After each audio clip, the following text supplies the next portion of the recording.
자, 이어지는 글로벌 인터뷰 오늘은 한국투자증권 명동지점의 김호균 부장과 함께합니다. 부장님 어서 오세요. 네, 감사합니다. 뭐가 감사하죠? 네. 인사가 감사하는 거예요? 늘 감사하시나요? 말이 꼬였어요. 네. 자, 그리고 이제 그 부장이 아니라 팀장. 아, 팀장이세요? 네. 예. 팀장과 부장 뭐가 조금 더 직급이 위인 거죠? 그러니까 이제 전 회사에서는 부장이었는데 네. 여기서 약간 그 직책이 좀 바뀌어가지고 이름만 다른 거니까 알겠습니다. 김호균 팀장과 네. 함께하도록 하겠습니다. 저는 괜찮은데 혹시 네. 회사에 오해할까 봐. 알겠습니다. 한국투자증권 화이팅. 네. 자, 지금 밤사이에 미증 씨가 반등을 했었던 배경에 이란 협상의 요청설이 있었는데 방금 전에 또 보도로는 이란 방송을 통해서 우리 아니다. 그렇게 한 적 없다. 그래서 시청자분들이 지금 난리가 났어요. 이거 또 국장에서 반영이 되는 게 아닌가. 근데 실제로 뭐 요청했다고 해도 대놓고 요청했다고 말하기가 어렵지 않을까 싶긴 한데. 그러니까 아까 말씀하신 거 들었는데 제가 그래도 이제 정치교육과 출신이거든요. 아, 그래요? 이런 거는 크게 믿지 않으시면 됩니다. 어떤 걸 믿지 말까요? 그러니까 미국 입장에서는 증시에 영향을 미치기 때문에 네. 뭐 협상을 하고 있다는 얘기를 하면서 뭐 베센트도 약간 소방관으로 나선 부분이 네. 있고 그렇게 얘기를 하지만 네. 협상의 전략상 우리 이란에서는 이게 뭐 경제가 중요한 게 아니라 내부적인 단속이 중요하기 때문에 협상을 하고 있다 하더라도 그 얘기를 절대 꺼내질 않죠. 그래서 양측의 입장이 다르기 때문에 협상의 진행 여부가 다르게 진행이 안 돼도 미국은 협상 진행 중을 할 거고 네. 진행 중이어도 이란 쪽에서 협상 진행 아니라고 할 거고 그쵸. 그러니까 그건 믿을 게 아니라는 거죠. 네, 그래서 약 한 2주 안에 일어나는 상당한 많은 노이즈들이 있을 텐데 그거에서 약간 좀 벗어날 필요는 있다라고 생각합니다. 이게 그러니까 뭐 가짜 뉴스다 아니다 이런 얘기보다는 실제로 해도 이런 쪽에서는 아니다라고 할 수도 있는 거고 네. 미국 쪽에서는 오히려 먼저 이렇게 흘려서 뭔가를 더 그 협상력을 높이기 위해서 얘기를 하는 거죠.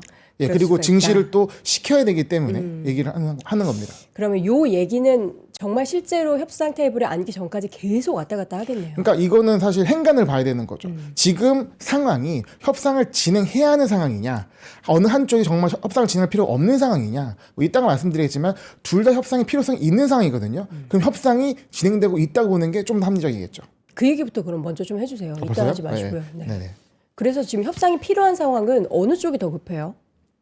일단은 피해가 큰 건, 그러니까 피해가 크다고 하는 거는 네. 이제 그 기준에 따라 다르긴 하겠지만 장기전으로 갈수록 이란은 어쨌든 간에 너희들한테 더 큰 피해를 줄 수 있어. 그리고 미국 입장 장기전으로 가게 되면 그걸 감당하지 못할 것 같아라는 인식이 좀 깔려 있잖아요. 네. 그러면 미국 입장에서는 장기전으로 가지 않기 위한 어떤 의도가 있는 부분을 확인하는 거고 이란 입장에서도 이 전쟁을 길게 끌고 못 가는 거는 그러니까 이길 수도 없는 전쟁을 그냥 길게 끌고 가는 것 자체가 어쨌든 답이 없는 전쟁이잖아요. 그래서 이것도 협상을 할 필요도 있다라고 보는 거죠. 네. 근데 미국 쪽이 좀 더 협상 의지가 높을 거로 보니까 미국에서는 끌려다니지 않기 위해서 필요 없다. 그리고 거의 다 초토화했다 이렇게 얘기를 계속 하는 거고.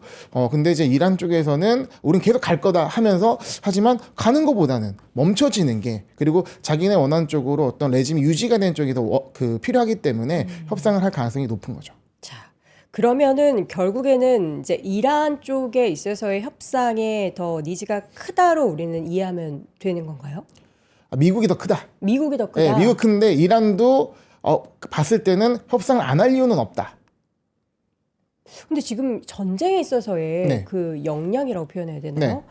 이란이 지금 조금 열세 아닙니까? 이거 완벽한 열세죠. 그러니까 이거는 이란이 전쟁을 이긴다는 개념이 아니라 네네. 이기는 기준이 미국이 장기전을 끌고 가면서 많은 비용을 지불하고 잃을 게 많은 미국. 그렇죠. 그리고 지금 미국 내부에서 지지를 못 받고 있는 거잖아요. 지금 아까 전쟁이라고 얘기하셨지만 실질적으로 이거는 전투라고 지금 표현을 하거든요. 컴뱃. 그러니까 워로 넘어가게 되면 의회 승인이 필요한 거 장기전을 가려면 사실 이라크 전쟁도 이 의회 승인 이후에 네. 전쟁이 된 것처럼 이게 장기전을 간다면은 의회 승인을 받고 국내 지지를 받고 가야 되는데 그게 지금 어렵다 보는 거잖아요. 예. 그러면 장기적으로 못 갈 것이다라고 보는 거고 이란 입장에서는 그러면 우리의 어떤 지금 권력을 잡고 있는 쪽에 체제가 유지될 것이냐. 예, 미국 입장에서는 그래도 완전 그대로 가면 의미가 없으니까 약간 좀 좀 온건한 이런 쪽에서 또 개혁파 이런 쪽이 조금 바뀌면 명분을 또 가져갈 수 있는 부분이 있는 거죠. 네. 중간 선거를 앞두고 있는 트럼프 입장에서는 사실 뭐 전투력을 떠나서 국민적인 지지를 사실 지난번 이라크 때도 그렇고 미국 국민들은 그런 전투를 하고 중동에 뭐 정세에 끼어드는 것 자체를 별로 좋아하지 않는 그런 상황이니까 네. 미국 쪽에서는 이걸 어떻게든 좀 빨리 불확실성을 끝내고 싶어하는 그런 스탠스군요. 네, 그러니까 지금 뭐 한간에서는 그렇게 전략전을 펼쳐놓고 네. 전쟁이 분명 일어날 것이라 보는 경우도 있지만 트럼프의 어떤 전략의 선택상 진짜 끝까지 간 다음에 그 비용도 있지만 어쨌든 전쟁이 일어나지 않고 원하는 걸 얻는 게 가장 큰 이기기 때문에 전쟁을 하지 않을 거라는 의견도 굉장히 컸었거든요. 근데 결정적인 순간에 판단을 전쟁으로 가게 된 것이고 그 이후에 일어나는 상황이 변수가 워낙 많기 때문에 그때그때 좀 약간 우왕좌왕한 모습도 보이고 있어요. 근데 이것이 어떻게 누가 유리하냐 불리하냐 이거는 지금 판단하기는 좀 어려울 것 같습니다. 팀장님 근데 네. 미국이 실제로 지금 전투를 하고 있는 거잖아요. 네. 근데 미국은 증시가 별로 안 빠졌어요. 네. 이거는 무슨 이유죠? 어제는 뭐 물론 뭐 이런 협상설에 대한 뭐 증시의 반영이 있었다라고는 하지만 그 전에도 보면은 우리만 엄청 빠졌어요. 말씀하신 것처럼 지금 전쟁 중인데 전쟁은 국장에서 일어나는 것 같고요. 그러니까요. 전쟁이 일어났는데 마치 저희 이제 증권사 객장은 전쟁터가 따로 없는 상황인 상황입니다. 어떤 전쟁인가요? 너무 바쁘다는 거죠. 지금도 사려는 분들이 많이 사려는 게 찾아오나요? 아니라 이걸 어떻게 해야 되느냐 전화도 많이 오고 네. 뭐 아수라장이죠 네. 사실. 예. 그러니까 이게 사실 지난주와 너무 극단적으로 바뀐 상황이기 때문에 그러니까 지난주는 오히려 연락이 많이 온 거는 어떻게 지금 당장 투자해야 되느냐 지금 당장 삼성전자 한입 사달라 이런 어떤 사람들이 객장에 몰려 들어오기 때문에 정신이 없었다면 지금은 이거 지금 당장 팔아야 되는 거 아니냐 네. 어떻게 보느냐 이런 어떤 상황에 대해서 또 이제 굉장히 시끌시끌하고 좀 정신도 없는 이제 말 그대로 전쟁 때문에 전쟁이 나는 전쟁 같은 상황이 발생하고 있는데 말씀하신 대로 지금 미국에도 전쟁이 났는데 네. 국장만 지금 초토화되고 미국은 좀 잠잠한 게 그러니까. 굉장히 아이러니하잖아요. 근데 그거를 좀 사실 풀어서 좀 헤쳐봐야 할 것 같습니다. 풀어서 한번 볼까요? 네, 알겠습니다. 빌드업을 좀 해보고 싶은데 빌드업 못 하시게 하는 것 같아서. 아니 빌드업 하세요. 빌드업 아니, 하세요. 아닙니다. 아니 하세요. 네, 어떻게 그래서, 빌드업을 할까요? 일단 그럼 이란 네. 전쟁 얘기부터 좀 할게요. 사실 국장이 폭락한 이유도 그렇고 네. 지금 국장을 지금 얘기하는 자리는 아니지만 이게 국장과 미장이 다 연결이 돼 있고 투자자들은 양쪽에도 노출돼 있기 때문에 그쵸. 그 부분을 말씀드릴 것 같은데 네. 지금 이제 조정의 트리거는 다 아시겠지만 이란 전쟁이라고 표현할게요. 이란 전쟁입니다. 근데 주말에 발생을 했죠. 네. 그리고 월요일은 우리는 휴장이었어요. 그러면 주말 사이에 저는 쉬다가 쉬지 못하고 외신 속보를 보면서 이거 어떻게 대응해야 할지 월요일 날 쉬고 화요일 날 개장 이후의 전략을 세워야 하는 상황인데 볼 수 있는 거는 딱히 비트코인밖에 없던 상황이죠. 네. 그런 상황에서 비트코인이 저점을 찍고 올라오는 부분이 나왔고 월요일 개장한 다음에 나스닥은 생각보다 크게 빠지지 않았고 유가는 급등했다가 좀 다시 잠잠해지고 네. 금값 그렇게 많이 오르지 않았고 이런 것들을 보면서 이 비교적 미장 개장 이후에 해당 이슈를 잘 소화하고 있네라고 봤죠. 그리고 오히려 그날 밤에 미국장은 플러스로 끝났습니다. 나스닥 같은 경우는. 그래서 국장이 또 최근에 신규 유입된 자금들, 그러니까 유동성이 상당히 많이 공급이 됐기 때문에 이런 거를 기반으로 잘 버티겠구나. 이전처럼 생각을 했는데 완전 예상과 다르게 무너져 버렸죠. 양 이틀 동안.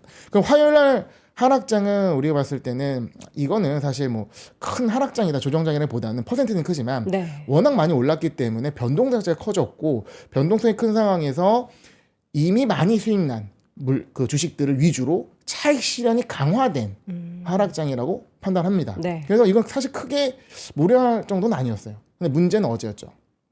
어제는 말 그대로 투매장이었습니다. 패닉이었어요. 예, 완전 정말. 투매장이고 사실 수요와 공급 차원에서 수급이 꼬여버렸기 때문에 그냥 매수가 공백이 생기게 되면서 그냥 뭐 리밋 없이 흘러간 부분인 거고 여기는 사실 매수하기 상당히 어렵고 매도하기도 어렵고 진퇴양난에 빠진 이제 약간 뭐 허무하고 뭐 무기력함이 느껴질 정도의 국내장이 이제 마감이 됐던 거죠. 네네. 근데 장이 끝나고 이상한 생각이 드는 건 어떤? 프리장이 열렸단 말이에요. 미국은 오르고 있네. 네. 우리나라는 마이너스 12% 코스닥 14% 초토화되어 있는데 네. 미국은 오르고 있네. 이거 전쟁 누가 일으킨 거야? 우리가 일으킨 거야? 미국이 일으킨 거잖아. 왜 이래? 라는 이상한 생각이 들면서 그러면 국장은 어떻게 오늘 움직일 것인가라는 부분을 고민하게 되고 미장을 조금 더 지켜보게 되는 상황에 제가 지금 나와 있는 거죠. 그러니까 어제 우리가 뭐 야간 선물에서는 급등했다라는 것을 보긴 했는데 이게 또 요 사이에 말씀해 주셨던 지금 뭐 이란에서는 아니다 그러고 미국에서는 협상을 뭐 하려고 이란에서 접촉한다 이런 얘기가 나오니까 네. 과연 오늘 장에도 또 우리 국장만 하락할 것인가 네. 아니면은 어제 이제 야간 선물에서 급등한 것처럼 그 급등이 반영이 될 것인가. 네. 이게 저도 예측을 하는 거고 그러니까 예측은 논리적으로 하는 거잖아요. 네. 근거에 의해서 하는 건데 어떤 근거? 그 근거가 잘 안 맞아요. 요새는 네, 사실 국내장이 이 이란 이슈를 저는 잘 흡수할 거라 생각을 했어요. 왜냐하면 굉장히 신규 유입된, 그러니까 은행이나 은행 예금이나 네. 아니면 부동산 자금들이 신규 유입돼 가지고 새로운 자금이 들어왔기 때문에 네. 이런 것들이 혹시 시장이 빠지면 매수로 들어오면서 받칠 거라고 생각을 했는데 이게 오히려 굉장히 또 강하게 하락이 나왔고 이 펀더멘털보다는 센티멘털 장으로 급락을 했던 부분이 있는데 네. 일단은 이제 미국이 지금 상상하게 된 부분은 뭐 여러 가지 이유도 있겠지만 베센트 재무장관이 소방서로 나서면서 조목조목 그러니까 베센트는 재무장관입니다. 네. 재무장관이 전쟁에 대한 얘기를 하는 건 좀 이상하죠. 트럼프 대변인 같아요. 시장에 대해 얘기하는 거죠. 시장이 안도해라라는 얘기를 한 거. 그게 좀 먹혀 들어가고 있는 것 같습니다. 그래서 그런 부분도 있고 지금 저도 얘기하면서 시청자분들 혼란스럽겠지만 이게 지금 미장과 국장의 상태가 전쟁 이전과 그러니까 컴뱃 이전과 컴뱃 이후 완전히 다르기 때문에 좀 헷갈릴 수가 있는데 최근 이제 미장의 특징을 보게 되면 우리가 이제 미장을 얘기하니까요. 어닝 시즌임에도 불구하고 실적이 안 먹혔어요. 실적이 안 먹히고 즉 펀더멘털이 안 먹히고 심리가 그러니까 센티멘털만 먹히는 장. 즉 온갖 두려움이 시장을 지배했던 상황이었거든요. 리스크는 보면 첫 번째 이 군사적 충돌 우려. 실제 충돌이 났습니다. 네. 우려로 끝난 게 아니었고요. 두 번째는 이 블루아울 환매 중단 사태. 요거는 마치 서브프라임 사태를 우려하게 되면서 공포감이 굉장히 올랐고요. 그리고 클로드 쇼크는 계속 지속되면서 소프트웨어 기업들을 눌러왔고요. 그리고 비트코인이라는 어떤 자산 섹터가 붕괴가 됐죠. 그러니까 이런 것들이 맞물리게 되면서 좋은 실적이 나오도록 반응하지 못하고 계속 두려움이 시장을 좀 앞던 모습이 있었는데 그러니까 펀더멘탈이 시장에 반영돼야 되는데 이게 그러니까 물이 막힌 것처럼 반영되지 못하고 굉장히 뭔가 좀 몸도 순환이 안 되면 혈액순환이 안 되면 병이 나잖아요. 네. 그런 것처럼 미장이 보였고 반대로 국내 장 같은 경우는 웬만한 악재도 그냥 장중에 소화해버리면서 미장이 빠져도 국장은 올라가는 그런 모습이 전주까지 이어졌던 거죠. 근데 이제 미장의 분위기가 바뀐 건 저는 오히려 전쟁 때문이라고 보는데 네. 전쟁이 일어나면서 뭐가 건드려졌냐 아까 비트코인 말씀드렸지만 비트코인이 시장의 악재였습니다. 비트코인 언제까지 빠질까 계속 뭐 아침 그러니까 그 미장이 개장할 때쯤부터 뭐 이제 오후 10시죠. 그때부터 비트코인이 하락하면서 시장에 악영향을 미치고 이거 계속 반복되어 왔던 패턴이었고 비트코인이 어느 가격 이하로 무너지게 되면 사실 스트래티지의 비트코인 매도가 나온다는 이런 루머 때문에 시장이 불안해하는 상황이 있었잖아요. 근데 이게 주말 사이에 전쟁이 나버리니까 시장에 어떤 개입하는 부분도 없고 갑자기 그 비트코인이 좀 무너졌죠. 근데 빨리 무너지다 보니까 빨리 뚫고 회복을 해버린 거예요. 빨리 뚫고 회복해 버리니까 뭔가 막혀 있던 이 혈액 순환이 안 되는 상황에서 혈이 뚫려 버린 거죠. 그러면서 미장이 월요일 날 상승했던 가장 큰 요인 중에 하나가 비트코인이 이제 좀 제대로 반등을 했구나.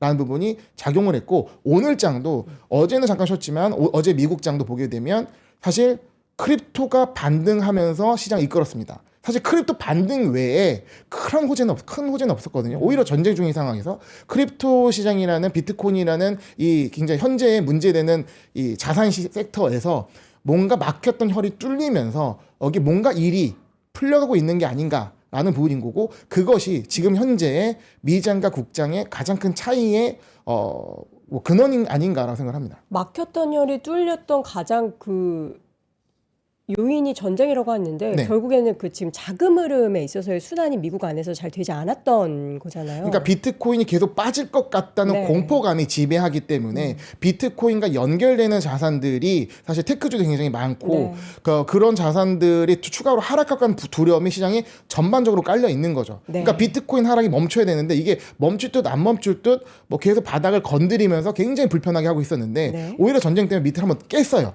깨고 나니까 위로 바로 이제 올라가는 부분이 나온 거죠. 그러니까 이게 약간 이제 뭐 저 나이 또래 무협지 좋아하시는 분은 알겠지만 무협에서 보면 이게 그 이제 주인공이 갑자기 그 공격을 당하세요. 맞다가 뭔가 혈이 뚫리면서 경지가 올라가는 이게 뭐 인맥 타동이라는 표현이 있는데 그런 어떤 이제 미국장에 굉장히 얽혀 있는 실타래가 비트코인이 바닥을 한번 치고 의도치 않게 치고 올라가면서 근데 중요한 건 뭐냐면 비트코인의 굉장히 중요한 가격이 69,000달러입니다. 네. 네. 그러니까 그게 이제 비트코인이 장기 저항선이고 돌파돼서 장기 지지선이 된 건데 이게 최근에 한번 깨졌었거든요. 네네. 69,000달러가 회복하면 아 이제 비트코인 다시 올라갈 수 있겠구나 자신감이 있는 건데 네. 이번 기회에 7만 원 넘어간 거죠. 그러니까 아 이제 비트코인 하락세가 이제 끝나겠구나라는 시장의 판단이 있으면서 그와 연관되는 자산들이 자신감 있게 올라가는 부분이 나온 거고 이 월요일에 미국장과 어제 미국장에서 그런 분들이 확인이 된 거죠. 지금 미국 시장의 조정에 최근에 있었던 다양한 이유 중에 하나가 말씀해 주셨던 내용은 크립토 시장의 붕괴였는데 네. 그러한 부분들이 최근에 다시 한번 또 괜찮아지면서 이게 사실 우리가 뭐 비트코인 가격과 항상 그 나스닥의 지수가 뭐 동행한다, 뭐 선행한다, 뭐 이런 얘기를 많이들 하잖아요. 네. 그러면서 좀 연동이 됐었던 그런 상황이 오히려 전쟁으로 해결이 됐다. 예, 이게 전쟁이라는 건 사실 예상치 못한 상황이었고, 그러니까 이게 조금 이게 지금 미장이 풀려야 되는 부분 자체가 네. 사실 이 흔히 말하는 유동성을 잡고 있는 비트코인의 좀 안정화. 그러니까 비트코인 상승도 아니에요. 안정화가 필요했던 거고, 지금 오늘 실적 발표가 나온 브로드컴 같은 이제 기업들이 이제 실적을 또 잘 한번 내주면서 네네. 펀더멘털은 문제가 없다는 걸 한번 또 보여주는 부분들이 필요했거든요. 지금 매크로 이슈는 조금 차지하고더라도 이 두 부분이 굉장히 중요한 미국 반등의 포인트인데 네. 일단은 미국 테크주가 워낙 지금 상대적으로 저렴해져 있다 보니까 네. 약간의 물길만 흘러가면 이게 상승할 수 있는 원동력은 충분히 있었거든요.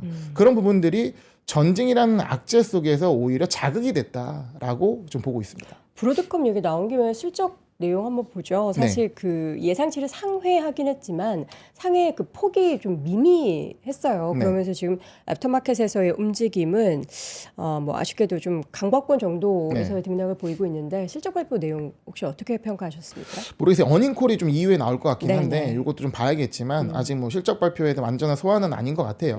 그러니까 조금 사실 아쉽죠. 왜냐하면 비트코인이 이렇게 올라와 주면서 크립토 관련 엮여 있는 종목들이 반등을 세게 했는데 네. 여기서 브로드컴에 진짜 아주 슈퍼 서프라이즈가 나오게 되면 미장이 굉장히 강하게 프리장 그 시간에부터 올라가고 그것이 국장에도 긍정적 영향을 미칠 수 있는데 네. 그게 좀 지금 우리가 표현하면 이제 딱 안 맞고 있다라는 느낌이 있어서 좀 아쉬운 부분이 있습니다. 네네. 그러니까 예전에는 이제 실적 발표하면 엔비디아 보통 이제 경제 지표 발표급의 실적 발표는 엔비디아 실적 발표를 얘기를 했고 실제 엔비디아가 나라를 구한 적이 몇 번 있었죠. 근데 최근 두 번의 실적 발표 때는 엔비디아가 좋은 실적을 내고도 오히려 이제 시간에 또 하락으로 마감을 되는 상황이 좀 그 개장하고 나서 네네. 많이 있었는데 요새는 엔비디아 영향이 예전만 못하고 오히려 지금 브로드컴의 실적 발표를 상당히 시장이 많이 기대했다는 느낌을 받았어요. 그래서 많이 주목을 하고 있는 상황인데 네. 아직은 약간 아쉽습니다. 근데 이제 사실 엔비디아 실적 발표가 주목을 그 영향이 약해지는 건 너무 시장의 기대가 높기 때문에 네. 이게 어닝 서프라이즈라는 거는 생각지 못해서 놀라야 되는데 이미 엔비디아를 보고 놀랄 준비가 안 돼 있는 거죠. 근데 브로드컴은 최근에 주가 흐름 자체가 좀 놀랄 준비를 할 수 있는 정도의 많이 조금 하겠죠. 관심도가 좀 떨어져 있고 네. 브로드컴에 대한 어떤 주목도라든가 어떤 기대감이랑 좀 높지 않았기 때문에 여기서 좀 슈퍼 서프라이즈가 나올 수 있지 않을까 생각했는데 아직은 좀 기다려볼 것 같습니다. 네. 근데 좀 브로드컴에 대해서는 굉장히 좀 긍정적으로 보고 있는데 지금 시장에서 우리가 믿을 곳이 어디 있느냐라고 했어요. 저는 브로드컴이 아닌가라고 생각을 해요. 왜요? 브로드컴은 이제 우리가 데이터 센터 지금 AI 시대고 AI 시대 때문에 지금 뭐 메모리 반도체 기업들이 주가가 랠리를 하는 건데 AI 데이터 센터의 서버 렉에 들어가는 거의 모든 것을 공급하는 회사 브로드컴이라고 보면 됩니다. 그러니까 데이터 센터가 확장이 되고 AI에 대한 수요가 늘어날 때 자동적으로 수혜를 볼 수밖에 없는 구조가 이게 브로드컴의 사업 구조인데 네. 우리가 브로드컴 하면은 뭐 떠올리는 것이 뭐 ASIC 반도체, TPU 이런 것만 떠올리겠지만 사실 그 사업 구조에서는 상당히 일부분이고 성장도 높지만 브로드컴은 기본적으로 이제 네트워크 장비, 그러니까 하드웨어 쪽과 소프트웨어가 거의 5대5의 비율을 갖고 있는 밸런스가 거의 좀 아주 훌륭한 사업 구조가 매우 훌륭한 회사입니다. 네. 그리고 뭐 VM 같은 이제 소프트웨어 기업들 뭐 굉장히 사업 구조가 좋은 회사들이 인수해가지고 통합 시너지를 또 만들어서요. 그러면 그 캐시카우화 하는 거죠. 네네. 그러다 보니 그런 사업들이 워낙 많다 보니까 그런 캐시카우를 배당을 많이 주게 되고 또 그런 것들이 통합 시너지의 효과가 있기 때문에 그거를 배당을 늘려주고 하는 배당 성장주로도 굉장히 유명합니다. 그러니까 주가 굉장히 랠리를 가기 전부터 매년 배당을 늘려주는 배당 귀족주로 유명을 했는데 지금 사실 이제 소프트웨어에 대한 이슈가 있지만 여기가 소프트웨어가 있다 하지만 이건 사실 민간과 관련이 없는 소프트웨어이기 때문에 뭐 클로드 쇼크의 영향을 크게 받을 분도 아니거든요. 네. 그래서 그런 차원에서는 사업 구조도 굉장히 매력적이고 또 안정적이다라는 장점이 있는 거고요. 시장이 주목하고 있는 ASIC 반도체, 즉 주문형 반도체 입장에서는 네. 시장은 TPU, 구글의 이 TPU 사단에 엮여가지고 제미나이가 떴을 때 그거에 주목해서 브로드컴이 좀 급등을 했었는데 저는 지금 클로드 쇼크에도 영향을 받는다고 보고 있어요. 엔트로피의 클로드에도 TPU를 많이 쓰거든요. 네. TPU를 만드는 것 자체가 이제 그 브로드컴이기 때문에 수혜를 당연히 받을 것이고 또 시장에서 주목하지 않은 수혜가 또 뭐냐면 우리가 구정 연휴에 시장을 좀 깜짝 놀라게 했던 AI 씬의 이슈가 있었습니다. 네. 바로 이제 그 바이트댄스 틱톡의 이제 회사에서 시위드라는 이제 영상 AI 플랫폼을 이제 공개를 했는데 거기서 제 기억으로는 뭐 이제 톰 크루즈랑 그 브래드 피트가 네, 예, 맞아요. 막 싸우면서 할리우드 영화처럼 네. 그래서 야 이거 다 끝났다. 영상 AI 여기서 이제 뭐 이제 마침표를 찍는다. 이게 그쵸. 많이 이제 얘기가 나왔어요.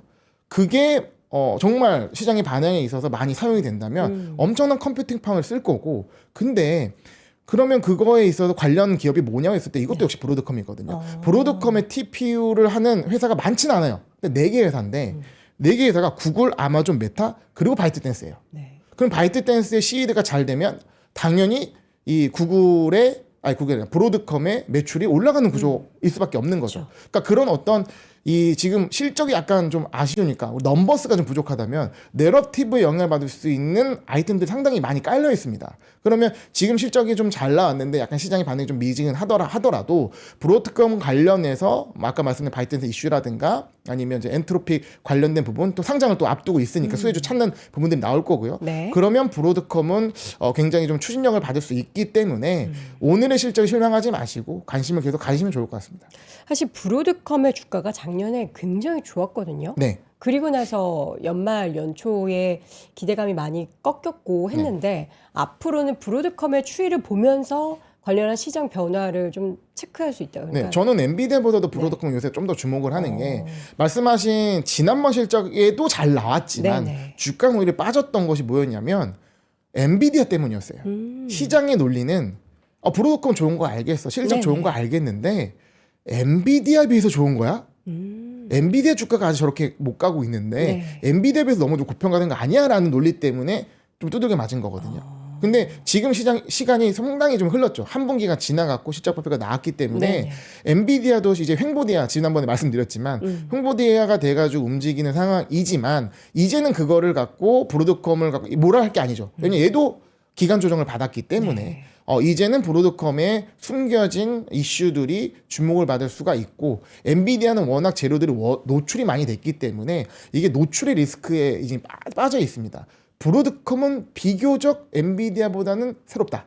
그러면 브로드컴의 재평가를 앞으로 팀장님께서는 기대하고 계시는 거군요. 재평가가 되지 않고 오히려 테크주의 조정이 더 온다 하더라도 아까 말씀드렸던 배당 성향이 높은 배당 성장주에서 매력이 있기 때문에 배당까지. 방어 효과가 있는 선택지로 또 매력이 있다.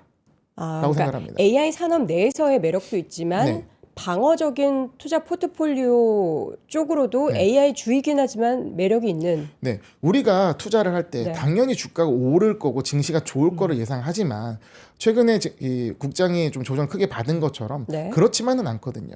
그랬을 때 우리가 생각할 수 있는 건 안 좋을 때도 대비할 필요가 있는 거고 안 좋을 때도 그 주식을 팔지 않더라도 네. 내가 이 주식을 갖고 있으면서 좀 안정감을 가져가야 하는데 엔비디아는 주지 못하는 안정감을 배당 성장중 브로드컴을 줄 수 있다는 점은 또 하나의 매력으로 볼 수가 있는 것이죠. 우리 김호균 팀장님의 네. 그 원픽 그러니까 사실 M7 외의 원픽이 네. 브로드컴이신가 봐요?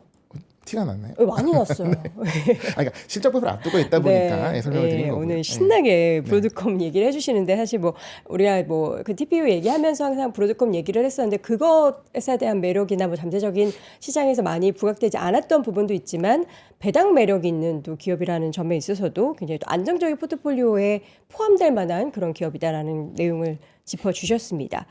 테크주 얘기 지금 잠깐 나온 김에 지금 사실 소프트웨어 종목들이 최근에 바닥 대비해서 반등을 좀 하면서 네. 저는 이제 하드웨어는 조금 그러면은 못 가나 싶었는데 어제 밤사이에는 나란히 올랐어요. 네. 관련한 시장에 있어서의 뭔가 분위기가 점점 더 좋아지고 있다로 해석을 해도 될까요? 일단은 소프트웨어 기업들의 하락이 진정된 건 굉장히 중요한 시그널입니다. 네. 아까 말씀드렸던 블루아울 환매 중단 사태도 오라클에 대한 좀 과도한 투자 영향도 있지만 최근에 이런 이제 그 사모 대출 회사들이 투자한 소프트웨어 기업들의 비중과 그 소프트웨어들이 하락을 하게 되면서 이 펀드의 가치가 하락을 하게 되고 환매 요구가 빗발치게 되는 상황이 일종의 금융위기처럼 지금 얘기가 나오고 있거든요. 네. 그러면 여기서 시장을 방어할 수 있는 거는 소프트웨어 기업들의 주가가 반등을 해야 되는 건데 네. 사실 이거를 진정시킨 건 이제 클로드입니다. 엔트로픽에서 CEO가 나와가지고 이제 오히려 그런 이제 소프트웨어 회사들과 계약을 하면서 네. 얘네들 우리 같이 가는 거다라고 얘기를 한 거죠. 근데 저는 그게 굉장히 맞다고 보는 게 실제 이제 그 클로드의 CEO가 어째 쟤네들 다 이제 도태될 거고 우리가 다 이제 서비스 해가 살아남을 거야 한다 하더라도 지금의 상황이 지속되면 지금 클로드에도 좋지 않거든요. 엔트로픽에도 좋지 않기 때문에 네네. 일단 같이 가는 느낌으로 시장을 좀 달랜 부분이 있고 그것이 반응을 하면서 그냥 올라갔는데 그 직전에 뭐 사실 AI 디스토피아를 얘기한 굉장히 소형 리서치 펌에서 말한 리포트가 네. 주목을 받으면서 시장이 급락을 했잖아요. 그만큼 시장이 취약했던 상황인데 그런 부분들을 이제 이런 이제 그 클로드 CEO가 소방수 역할을 하게 되면서 소프트웨어 기업들이 반등을 한 부분들이 지금 어떻게 보면은 전쟁 이슈보다도 이 테크주들을 받치는 중요한 요인이 되어 있다라고 생각을 하는 거고요. 네. 지금 상황에서는 사실 우리 시청자분들은 전쟁 얘기가 더 많이 궁금하실 네. 수도 있습니다. 근데 지금 사실 미장이 전쟁임에도 불구하고 테크지들이 이렇게 올라가고 또 바닥권에 있었던 소프트웨어 종목들은 연일 상승하고 있어서 이 부분을 또 우리가 간과하면 안 돼가지고 말씀을 드린 거고요. 소프트웨어는 사실 반등하는 정도고 사실 뭐 랠리라고 하기는 좀 어려운 상황이죠. 네. 근데 지금 최근 사실 그리고 테크주가 아님에도 지금 나스닥 포함된 월마트 얘기를 되게 많이 하잖아요. 네. 월마트는 어떻게 생각을 말이 왜 이렇게 고요? 어떻게 생각하실까요? 작년 하반기부터 진행된 흐름이었는데 네. 이제 테크주들은 그동안 랠리를 너무 강하게 했기 때문에 가격이 부담스럽고 네. 미국의 경기 회복이 뚜렷하니 경기 회복주들로 순환매가 도는 상황이 발생을 했어요. 네네. 근데 그런 것들이 올해를 넘어가게 되면서 이거는 이제 테크주들이 조금 쉬어가고 네. 경기 회복주가 올라가는데 이게 올해는 계속 이게 돌겠구나. 그러니까 어떤 때는 테크주 갔다가 경기 회복주 갔다가 왜냐면 미국의 경기 회복이라는 것도 굉장히 중요한 매크로의 변화기 때문에 이런 걸 봤는데 이게 도는 것이 아니라 쏠려버린 거죠. 테크주는 계속 매도가 나오고 오히려 경기 회복주로 갈 수 있는 그 회사들 뭐 맥도날드도 그렇고 뭐 이제 또 뭐죠? 맥도날드 같이 언급 코카콜라 이런 방어주들이 오히려 주가가 신고가를 갱신하는 네. 얘네는 52주 신고가인데 테크주들은 52주 신저가가 나오는 상황이 발생이 되고 있는데 네. 근데 여기서 우리가 상징적으로 볼 수 있는 건 월마트를 아까 얘기하셨는데요. 계속 얘기가 됩니다. 엔비디아와 구글보다 이익 기준으로 우리가 이익 기준 평가 PER을 보통 얘기하잖아요. PER이 월마트가 더 높다? 이런 구간이 앞으로 또 있을까? 그런 거로 봤을 때는 이 상대평가 개념을 봤을 때는 지금의 테크주들, 빅테크들이 너무 싼 게 아닐까? 이것이 시장의 반응이 나오게 되면 굉장히 또 강한 상승세가 올 수 있는 기회이다.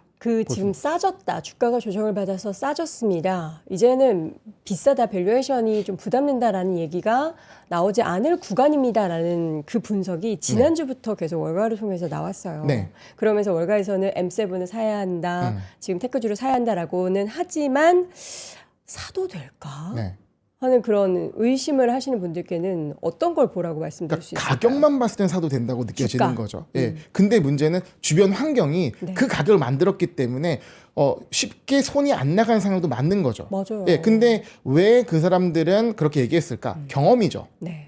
과거에 이런 경험이 있을 때 용기를 내야지 수익을 난다라는 경험이 많이 있었던 거고 네. 그렇기 때문에 이제 어떤 시장에 얘기를 하는 거죠. 아, 이럴 때 사는 게 맞다. 근데 시장은 어쨌든 심리적으로 움직이기 때문에 심리가 아직 두려움이 더 크니까 네. 이 변화가 없는데 저는 어쨌든 간에 시간이 지나면서 이것이 원래대로 돌아갈 것이다. 즉 갈 길은 갈 것이다. 네. 펀더멘털 계속 좋게 해놓은 실적이 좋음에도 불구하고 다양한 두려움의 악재로 인해서 눌렸던 상황이 아까 비트코인이 이제 자극이 되면서 혈이 뚫린 것처럼 원래 가려던 뚝이 무너지고 물이 흘러갈 것이라고 봤는데 그 시점이 전쟁으로 인해서 지연이 됐다고 본 거거든요. 근데 지연이 된 게 아니라 오히려 빨라진 걸 수도 있겠다. 미장을 보면.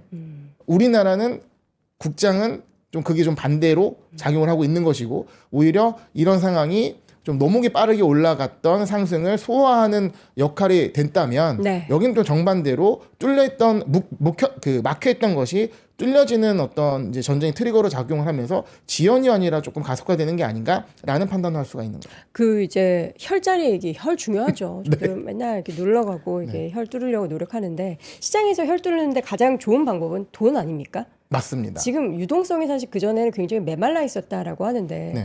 유동성적인 측면에서 사실 3월부터 뭐 OBBA 얘기도 나오면서 돈이 좀 미국에 많이 풀릴 것 같다라는 예상들을 많이 하는데 네. 그게 어떻게 시점이 3월부터일까요? 그러니까 제가 이제 보통 방송 많이 출연하다 보니까 방송에서 이제 그 주가가 어떻게 움직여요? 네. 뭐 얘기하면 네. 항상 얘기하던 말버릇이 있는데 어떤 거요? 주가는 이익의 함수입니다. 뭐 그쵸 많이 네. 얘기하죠. 근데 그게 아니더라고요. 그럼 뭐예요? 주가는 유동성의 함수였더라고요. 유동성의 함수. 그러니까 지난주까지 어떤 제가 미장과 국장을 보면서 느낀 네. 게 좋은 호재가 나왔을 때, 즉 뭔가 이제 그 이익이라는 그러니까 기업의 펀더멘털에 좋은 내용이 나왔을 때 주가가 올라야 되는데 보통 일반적으로는 그 이익의 함수처럼 이익이 잘 나오니까 주가가 올라가는 그림이 나오지만 유동성이 말라 있을 때는 그게 작용을 안 하는 겁니다. 그러니까 미장이 유동성이 상당히 메말라 있다는 건 지난주에 많이 느꼈었거든요. 네, 호재 반응을 안 하고 오히려 저희 마켓랩을 보면 네. 특정 섹터가 올라가요. 호재가 나와서 그러면 다른 섹터가 빠집니다. 그러니까 돈이 부족하니까 얘를 사고 싶은데 얘가 살 이유가 있는데 얘를 그냥 못 사고 얘를 팔아서 사야 되는 상황이 미장이 작용을 하는 거니까 약간 이제 악순환.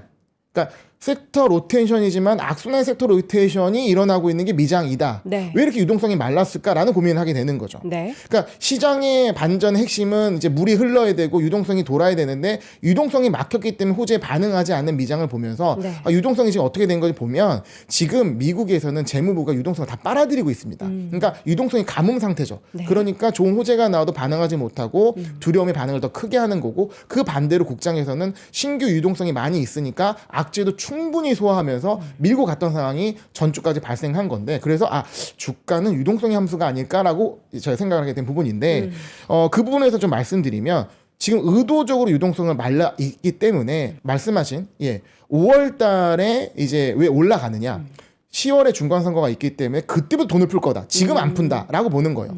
그런데 저는 조금 더 앞으로 봤던 게 뭐냐면 그 5월에부터 돈을 풀 거랑 보조금 풀 거라는 건 다 알고 있습니다. 그쵸. 그러니까 스마트머니는 그 전부터 움직이겠죠. 바닥을 잡고 움직이겠죠. 미리. 스마트머니가 움직이고 실제 유동성을 돌면서 네. 시장이 랠리를 재개할 수 있는데 일단 1차적으로는 매력적 싸진 테크 주식. 두 번째는 새로운 유동성이 공급되고 트럼프의 정책이 맞물리면서 이게 강한 랠리가 올 수 있다. 그런 부분들을 좀 전략적으로 세우는 거죠. 네. 사실 한국이 많이 급락을 했는데 전쟁을 펼치고 있는 미국이 왜 이렇게 강한 거야? 왜 이렇게 잘 버티는 거야? 오르는 거야? 라는 생각을 하셨을 텐데 그 부분에 대해서 오늘 조금 여러분들이 좀 이해를 하셨을 수 있는 내용입니다. 자, 오늘 아침인데 힘차게 진행해 주세요. 근데 새벽이죠. 지금 뭐 7시 20분밖에 안 됐는데 힘차게 한번 보내드리도록 하죠. 한국투자증권 명동지점 김호균 팀장과 함께했습니다. 고맙습니다. 네, 감사합니다. 자, 오늘도 월스트리트 모닝 브리핑 함께 하셨습니다. 요즘 비싼 AI 다 이제 기업들에서 도입을 하는데 이게 왜 이렇게 성과가 안 날까? AI 되면은 뭔가 다 막 이렇게 좀 시너지 나서 되는 거 아니야? 라고 생각하셨던 분들, 고민 있으셨던 리더분들 많으시죠? 그런 분들을 위해서 우리가 이제 기업 문화가 정말 중요하다라는 점을 머리로는 알고 있는데 이게 그럼 어떻게 좀 변화를 해야 되지 하는 그 고민들을 함께 풀어보는 시간을 준비를 했습니다. 삼프로TV와 함께하는 영림원 소프트랩 포럼인데요. 성과를 만드는 조직의 조건을 확인해 볼 수 있는 포럼, 여러분들 영상 하단 링크를 통해서 확인해 보시면 좋을 것 같고요. 전쟁 리스크 계속해서 불거지고는 있죠. 지금 뭐 이란의 협상 요청설이 있기는 하지만 이거는 아직은 설일 뿐 관련해서 여전히 우리 시장을 불안하게 만들고 있습니다. 어제 코스피가 5,100선까지 밀리면서 급락하는 모습을 보였고 중동 변수가 유가 급등 가능성까지 계속해서 거론되고 있는데 그래서 지금 시장 어디까지 흔들릴 수 있을지 그리고 투자자분들은 어떻게 대응해야 되는지 잠시 8시 40분부터 시작되는 더블밸류업을 통해서 윤재성 위원님 모셔보도록 하겠고요. 자세한 전략도 함께 세워보시기 바랍니다. 저는 내일 오전 6시에 다시 돌아오겠습니다. 여러분 오늘도 고맙습니다.